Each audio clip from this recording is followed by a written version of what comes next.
Welcome back to Bravo Breaking News with Kim and Lisa.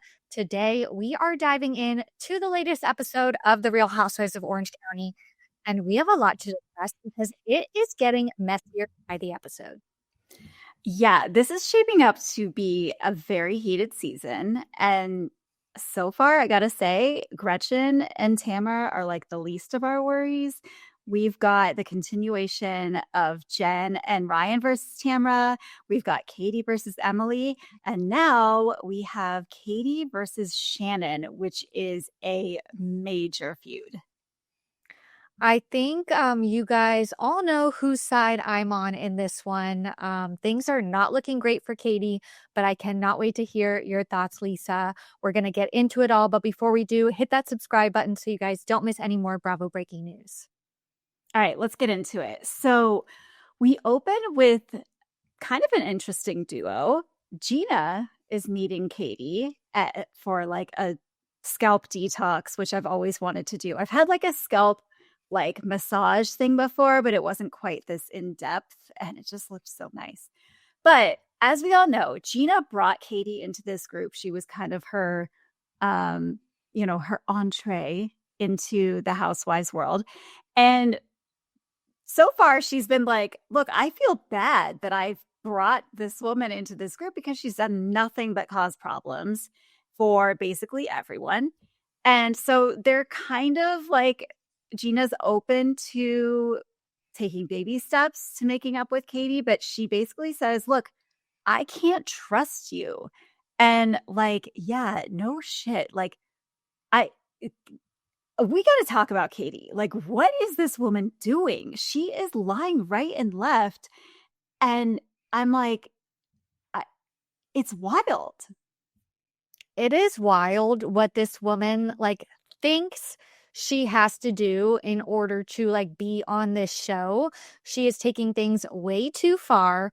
And she's even being compared to Tamara, in that instance, like taking things too far.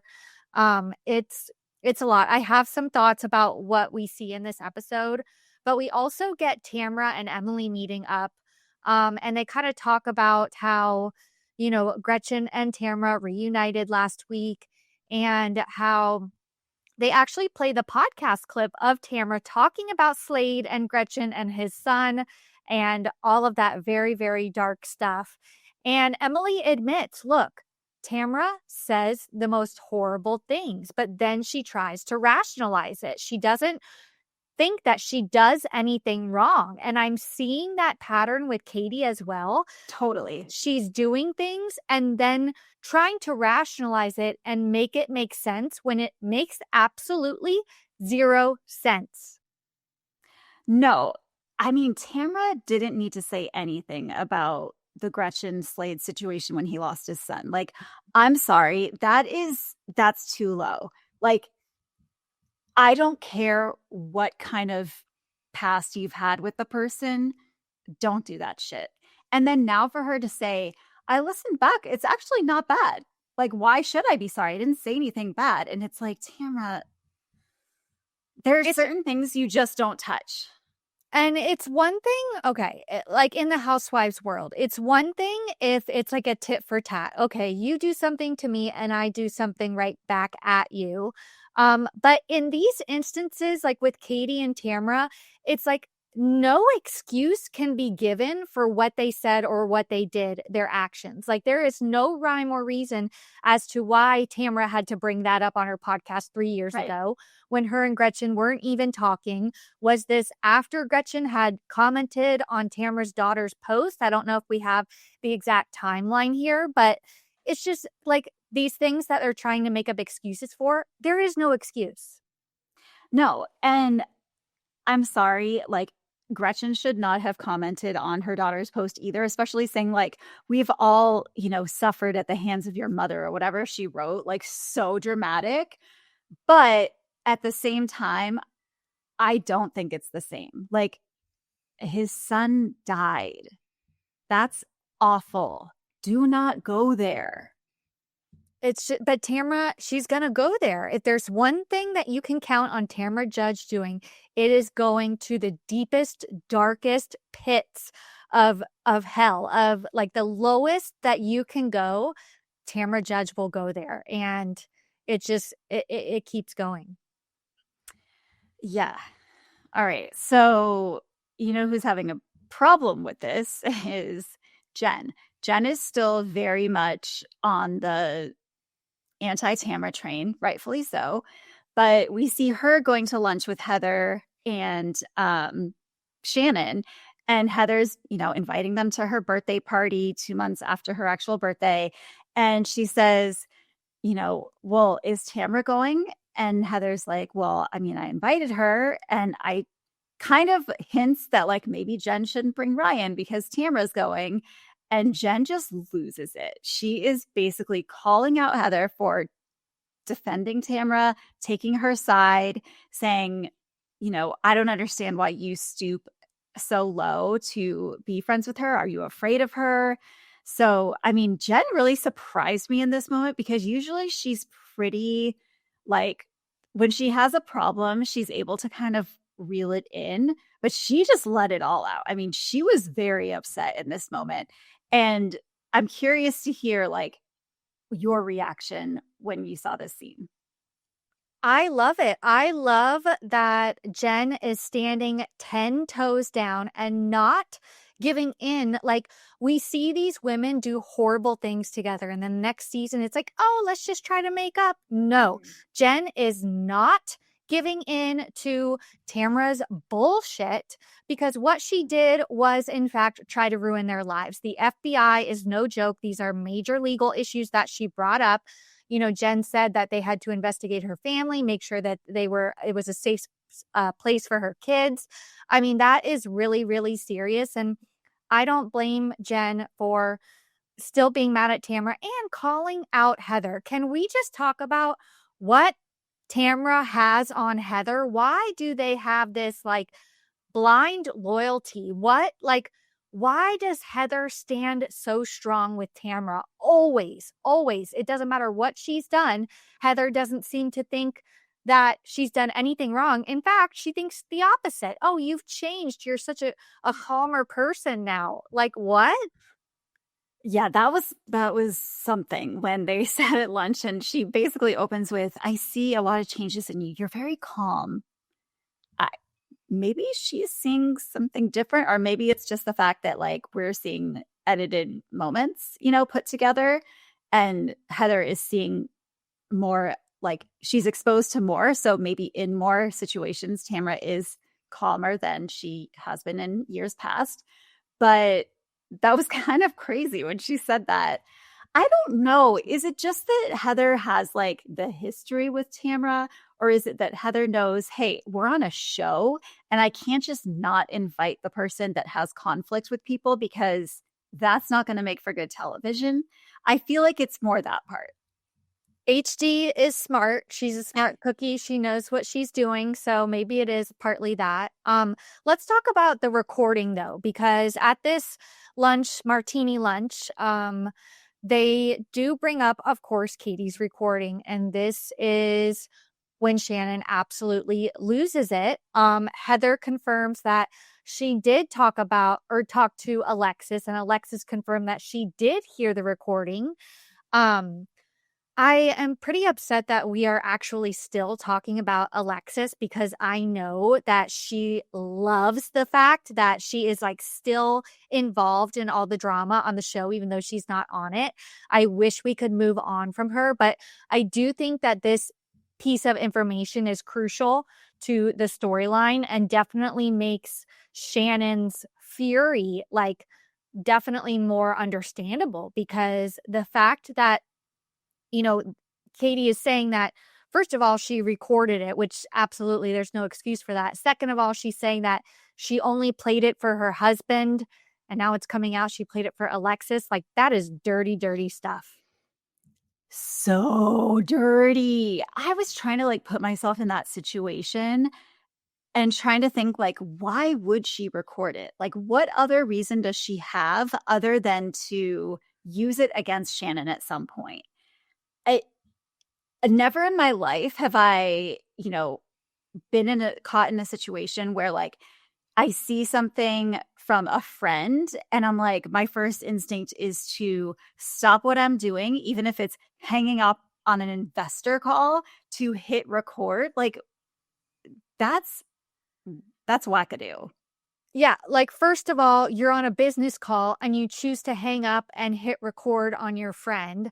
And second of all, like that's your first instinct, like is to do that, to hang up on your investor call and then record this person that is having an absolute meltdown. Like the math isn't mathing to me. Like this is not logical. This is straight up being a dirty, dirty person. And And then why would she show it to Alexis to begin with? She wasn't feuding with Shannon at the time, was she? Like, am I forgetting something?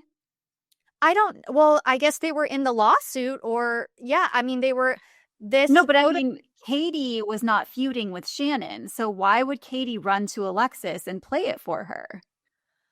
I don't know. And do we even know like what was said in this, like what was Shannon's meltdown even about? Has that been explained? Well, they She kind of was said she was pissed that she was like on set at the same time as Alexis. So maybe it was just because she was ranting about Alexis. So she played it for Alexis. That's probably what it was. Oh, But surprise, surprise. Of course she doesn't want to be on set with Alexis yeah, Bellino. Isn't that like I don't know. It's just oh, this is I don't know what Katie thinks she's doing here by with this move, but it's I, I'm not I'm not falling for it. well, and the thing, okay, here's the thing with Katie. She keeps digging herself into these holes because then she gets caught. And instead of owning up to it, she dodges it. And then, like, later on, owns up to it when she realizes there's no other way out of it. And so it's not until her hand is completely forced that she admits the full wrongdoing. So her whole tagline is like, I promise this to tell the truth, the whole truth, and nothing but my truth. And it's like, but never once have you told the whole truth. Like you're always telling these half truths to sort of get yourself out of the situation. Same with the Instagram. Oh, you called this blogger. I never called her. I never called her. But like I DM'd with her, she sent me a DM. Okay, so you're admitting like that you had contact with her, but you're not going as far as saying you called her. And then, oh, magically, you know what? I did call her. I Instagram called her. And she just kind of like plays dumb. How do you forget something like that? You don't. And it's the same here. I only played it for Matt. He was the only one who heard it. Why are you going to be so adamant about this when you know that that's not true? It's not making I think she thinks she's like playing like this behind the scenes game and like, stirring up mess, but like she's just getting caught every single time and it's just Yes. like you're looking like such a just like such a beginner. Like this is not how the housewives do things and it's really really rubbing me the wrong way. Oh, 100%. I mean, the only thing she has going for her is like I like her style and I think she's like so beautiful. Yeah, So like and I guess I like seeing her, but I'm like she is such an unreliable narrator at this point. I can't believe anything she says. So even when she has these nice scenes with her family and her kids and she's talking about how her one son who lives in Atlanta like wants to move back and it's like that's all fine and well and nice, but then I remind myself I don't know if anything she's saying is true because she has proven that she's not really capable of being truthful. you're exactly right. Yeah, like we get that scene of her at home, and I do feel for her situation. It sounds like she has a rough past and she tried to do what was best for her kids, as far as she's saying. And I think it is a good sign that they do like want to still be in her life and be a part of it. Like I can't imagine what the last 11 years has really looked like for her. But just because we get one scene where we kind of like feel for you does not make up for all of the other bullshit and mess that you're stirring up with everybody else. It's just like you can't be I don't know, it's hard for me to feel bad for you when you're kind of creating all of this drama on your own. So, Yeah. Okay, so can we talk about something a little lighter? And that is Shannon's plethora of men that she met at the Love Hotel. I am loving this for her. Like, she has this kind of roster of guys who she feels comfortable with enough. You know, she's got to know them at the Love Hotel, even though she didn't necessarily end up picking them. She still built a friendship with them, and like they're around to hang out, to go on a, friend date or date, whatever it is. I don't know. I don't really care, but it's just like she's bringing Adam bowling. She's bringing Phil to the party. Like, I love it. I love the crossover. I love the crossover. I do want to know what happened with Earl the Pearl because she keeps getting asked, like on Watch What Happens Live, and she's like, things just didn't work out. I tried, but things just didn't work out. Like, I think if what we saw on the show was just the surface of like what really happened between them, I think some major shit went down. But obviously her and Earl the Pearl were not meant to be. She brings Adam to the bowling alley. And I gotta say, like, I loved this scene. I thought this scene kind of brought back the old fun Real Housewives. They're having fun. They're talking about the drama, but they're not getting too messy.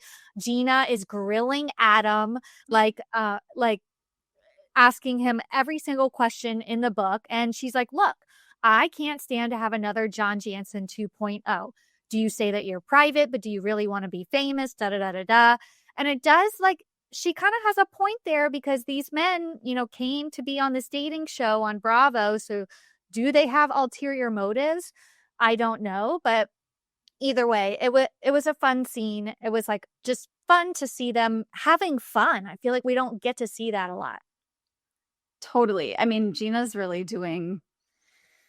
she's putting in the work for us because I also don't want to see another John Jansen 2.0. Like, please, no. So screen him, Gina. Screen the hell out of them. Yeah, I do wish like we like can we not mention their names again because like Alexis and John, Yeah. we're still talking about them. So I The hope ghosts that like haunting, looming over us. yeah, I hope that we can kind of transition away. But yeah, I just thought that was a fun scene. And then let's talk about the scene with Jen and Ryan. Because how do you feel about Ryan? I like last season, I kind of had a soft spot for them. The FBI stuff happened. I was still questioning everything. But to be honest, I think they're great for each other. I love them together. I think he seems like a supportive stepdad. I don't know. What are your thoughts? No, I know. Kim, I'm almost like embarrassed to admit it, but he's grown on me. Listen, I think that there are still a lot of red flags with him, but I'm seeing less and less red flags this season than we saw last season. So I don't know. But I'm like, I feel like I'm going to get burned. And I hope Jen doesn't get burned. But I feel like he might burn us. But I also am like, oh, like they seem to really like have a good relationship. And like you said, he seems to really support her and like love her kids and everything. And they're like a nice blended family. So Ryan, just don't fuck it up, okay? Yeah, no, I get it. You're treading lightly, but I don't know. They just come off as extremely genuine to me. Maybe that's an unpopular opinion. Maybe I'm being naive, but like the person who seems problematic in their life is Jen's ex-husband because of, can you believe that student loan thing that he made his 18-year-old son co-sign his other son's student loan? I have never heard this in my entire life. No, that is bad, bad, bad. And why? Why would he need him to do that? Like, so Will has like no money. Weren't they super well off? I don't understand the finances, but like suggesting that one brother co-signs a loan for another brother, like they're both young. That is just, it's not a good idea. Well, and his history, I think the whole situation and drama last season where Jen couldn't pay the rent is because her ex stopped paying it. And whether Right. that was for financial reasons or he was just being, catty and wanted to stop paying for her lifestyle, I don't know. But that is bad news. Bad, bad news. I feel if anybody's putting them in a precarious situation, it's not Ryan. It's their blood father for doing this. Yeah, that it is. I don't know. It was clear that I can't remember which one it is. The boy who signed the papers, it's clear that he didn't truly understand like what he was taking on and probably just trusted what his dad was saying. But like that's fucked up. Don't put your that on your kids. No, so fucked up. So fucked up. Speaking of fucked up, Tamara and Heather's little lunch, they order a bottle of champagne, and basically they're trying to decide whether Tamara is going to come to Heather's party. This is where Heather says, "Oh, I've seen so much change in Tamara, da da da da da." Well, I don't know. Jury's still out. It's only episode 2. If Tamara truly has changed, sure, I'll give it a shot, but I'm not buying it just yet. Um, but yeah, I don't know. They're trying to decide, Tamara's trying to convince Heather to tell Jen to not bring Ryan, but Heather doesn't want to be in the middle of it. So she tells Tamara to just invite a friend to the party. Have you seen the clips of next week? No, who does she bring? Because They she's wanted gonna go. Let's be clear.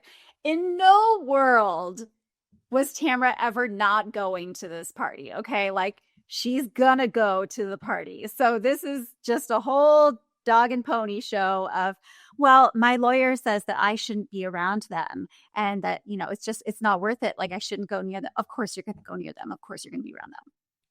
Yeah, so she is walking into that party arm in arm with none other than Joe De La Rosa.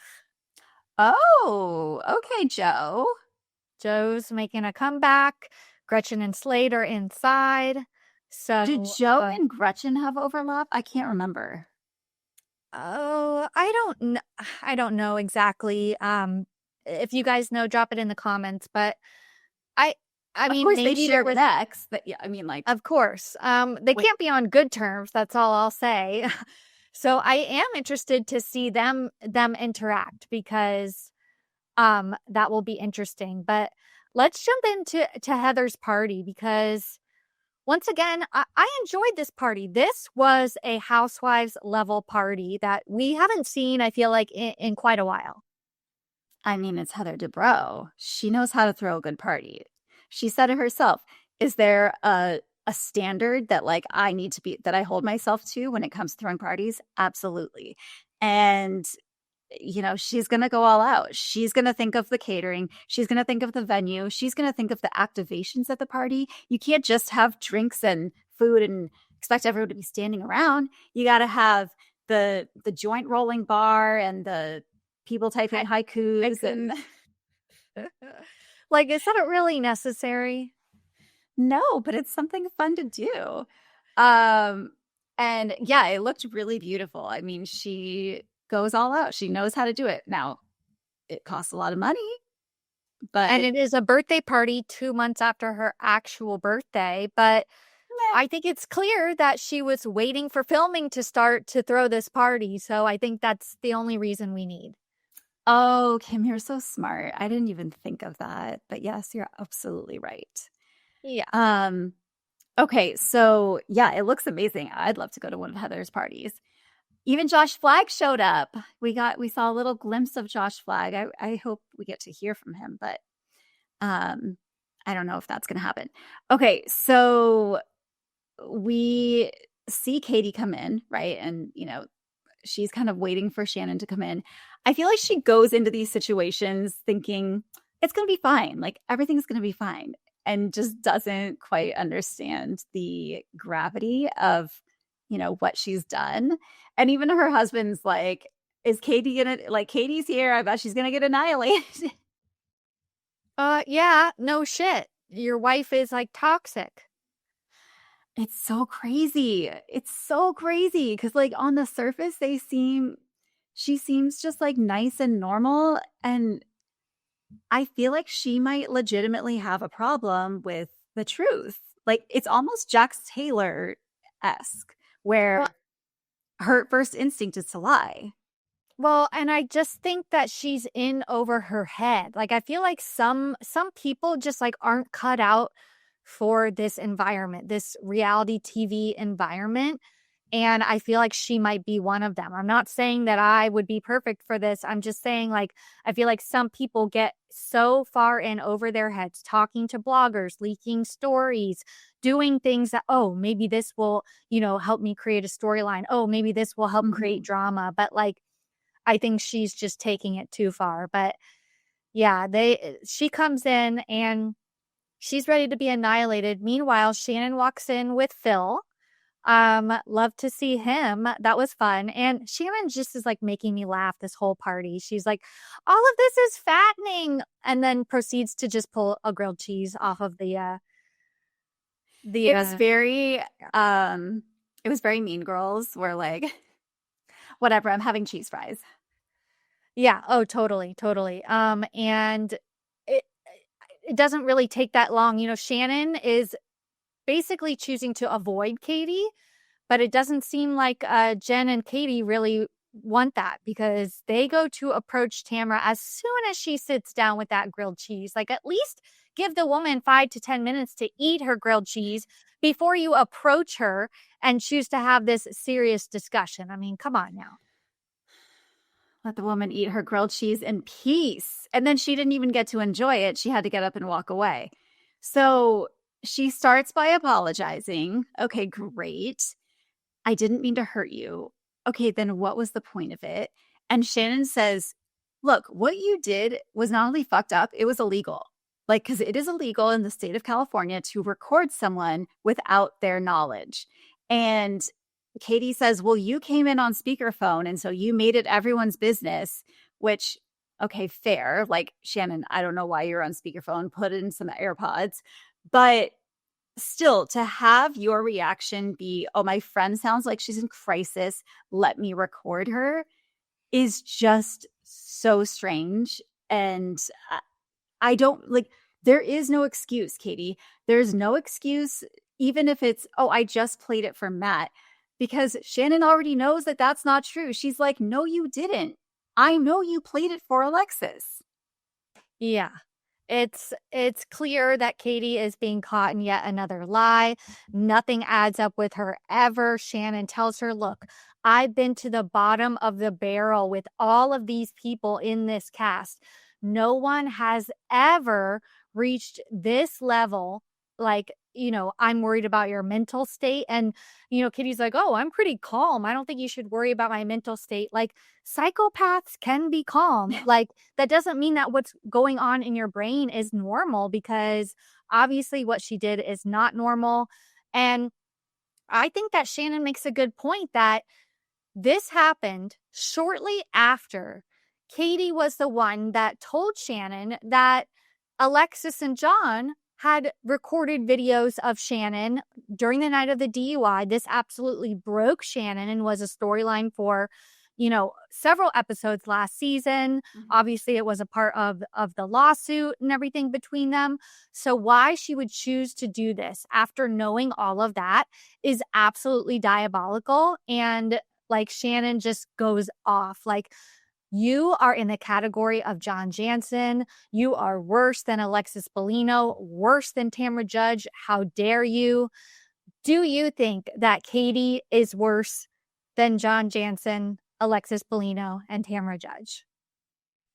John, I think, is the lowest of the low if we're going to start ranking. Yeah, let's I let's don't, rank. yeah, let's rank. I don't know. I mean, listen, we've got Tamara has 15 seasons on her, so I can't say for sure yet, but Katie, it's not looking good. All right. You are trending downwards. Yeah, I mean, and this is somebody, they were actually very close. Last reunion, they were having each other's backs. I think right before this season started filming, Shannon and Katie and Jen hosted like a fire aid event together. Like, they were very close. And so I think for that, like, complete 180 of betrayal for Shannon to kind of uncover really hit home for her, because this was somebody who she thought really had her back, and obviously she doesn't. So Um, I don't know. I think that Katie deserves everything that's coming to her, honestly. There is no excuse for what she did, and I don't know. I'm ready for her takedown. Yeah, she needs a wake up call for sure, because this is the way she's moving, the way she's operating, it is not working. And so she needs to take a good hard look at herself and say, what can I change? This is beyond. Yeah, look, this is Katie, this is your second season. I know you're still new to this, but there are a lot of other housewives that make it work without going so low to reach out to bloggers, record people. So just take note of some of your actions and see, there might be some changes you need to make. So Yeah, and it sounds like this is not the last of the blogger situation that we're going to hear, because in the sneak peek for next episode, it comes up, oh, you were talking to Kiki Monique, the talk of shame, shout out, about, releasing a story about Tamara, I think it was. So, girl, you just got to stop. Like you need to stop. it's crazy. It's crazy that it just keeps going, right? Just when you think it couldn't get any worse, it just keeps going. So, oh gosh, I don't know how I feel about all of this blogger talk. But I don't know. We'll see where this goes. But thank you guys so much for tuning in. We'll be back next week to cover more Real Housewives of Orange County. And we also have the Valley reunion, starting next week as well. That finale was absolutely crazy. Jax is unhinged. So I'm interested to see how all of that plays out as well. Yes. Thank you so much for watching, for listening, and supporting. Make sure you follow Bravo Breaking News on Instagram. I'm at Lisa Not Rin on Instagram, and we will talk to you guys next time. Bye, everyone.